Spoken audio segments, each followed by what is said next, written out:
হয়ে ওযু ছাড়াই এই দোয়াটি পড়ুন। আল্লাহর কাছে হাত তুলে যা মুখ দিয়ে বলবেন আল্লাহ। ঘুম থেকে জাগ্রত হয়ে ওযু ছাড়াই এই দোয়াটি পড়ুন। আল্লাহর কাছে হাত তুলে যা মুখ দিয়ে বলবেন আল্লাহ তাআলা তাই কবুল করবেন।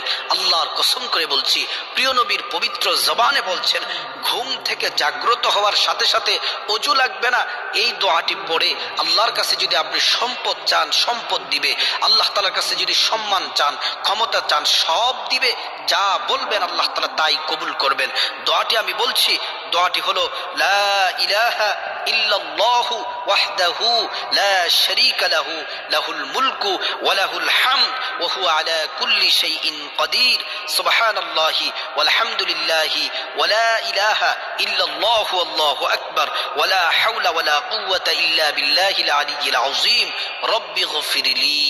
ঘুম থেকে জাগ্রত হয়ে ওযু